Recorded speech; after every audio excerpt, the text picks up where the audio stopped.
morning. Today we are going to start with the debate about saving sex for marriage. And first, we're going to have the opening statement from the group in favor of the topic. So, sex culture has changed significantly in the past few decades, and what used to be implied and not shown and only spoken about behind closed doors is now out in the open, including on the shows that we watch. But to a number of young people, sex is a still private, secret, and something only married people do. It is beneficial to wait until marriage to engage in sex. The idea that sex is only for pleasure has a dangerous consequence of objecting humans as a means to an end. In addition, multiple sex partners could be costly in terms of health costs because of the increase of preventable STDs in our society. The only way to ensure not getting an STD is not having sex and having sex with only one partner.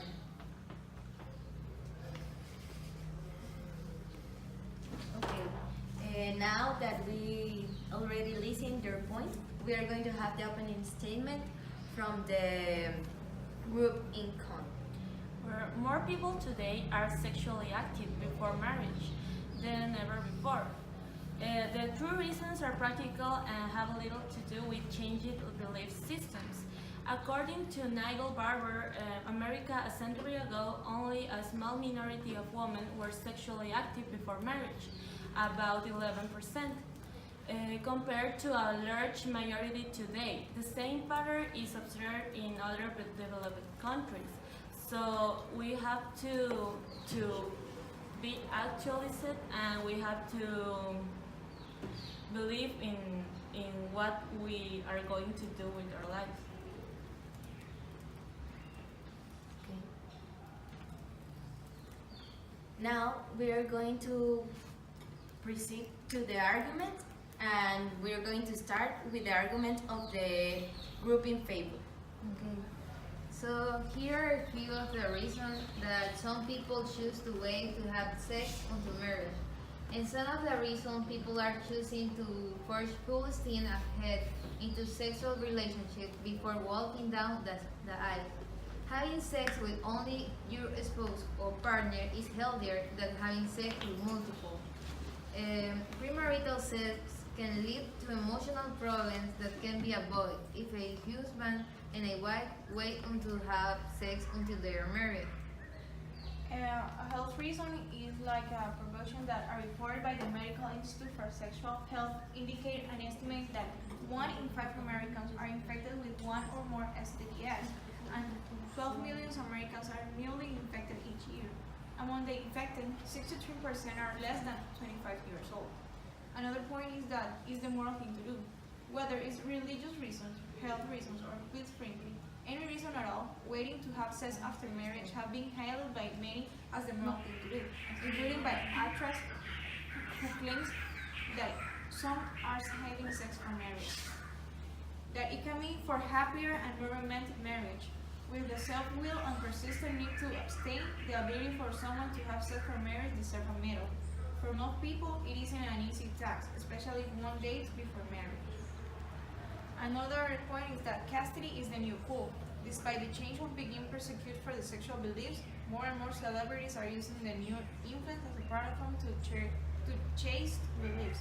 This includes supermodels and other singers and that stuff. Now we are going to continue with your argument. Okay, start. First of all, the first argument is that not everyone is sexually competent. Let's say you wait until your marriage, until your wedding night to have sex, only to learn that your partner, who you worked so hard to have yourself, is not the best in bed, not a great kisser, and overall not what you expect immediately.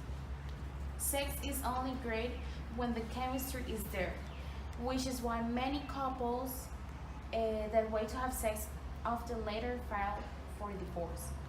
According to Kristen Mark, PhD and PH of Psychology Today, perceiving sexual compatibility with a partner has been shown to be related to sexual satisfaction, such that the more sexually compatible you are, the more sexually satisfied you are. And researchers have consistently found that sexual satisfaction is also significantly positively related to relationship satisfaction. If you are unhappy in a relationship, chances are you will not stay in the long term. Well, another point is that maybe you never get married. Statistics show more people are less interested in changing vows. In fact, according to a study by the Boston Globe, there were 2.48 million marriages in the 84, a number that dropped to 2.13 million in 2030. Further, in a study by Gallup, 52% of adults between 18 and 29 were single, never married in 2004, while that number increased of 64% in 2014. With less people getting married, only may never have sex if they are waiting if they are waiting for the marriage. Okay, thanks.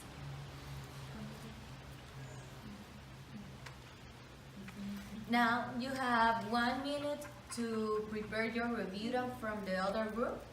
So, 1 minute.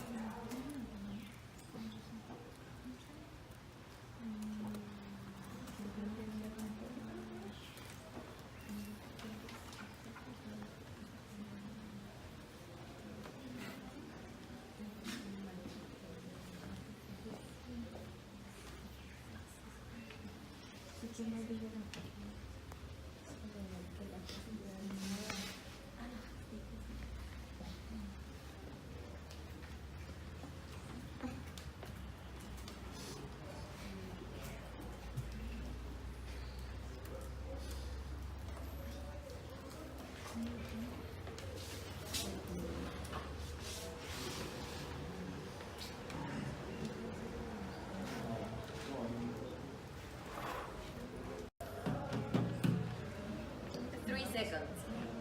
Now, you're ready? Yes.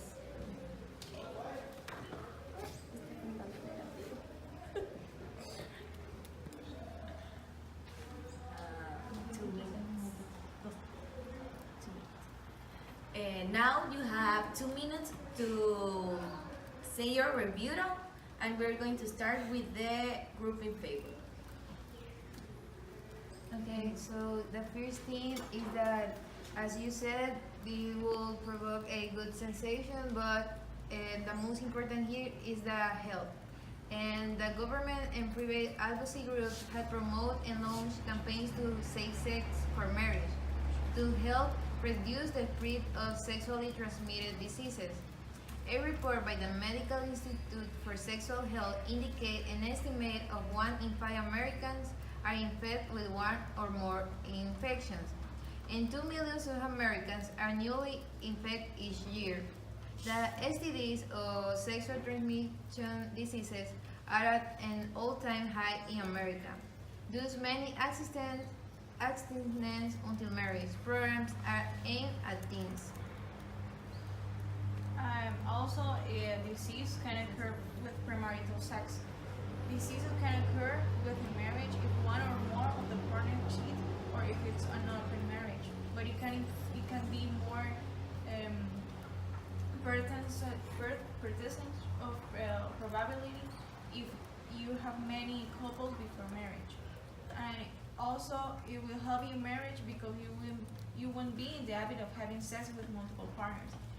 If you start your sexual life as a teenager, if you marry at 30s or 25 years old, it's probably that you have been sexual contact with many people, and it's cause the habit of being in contact with many partners.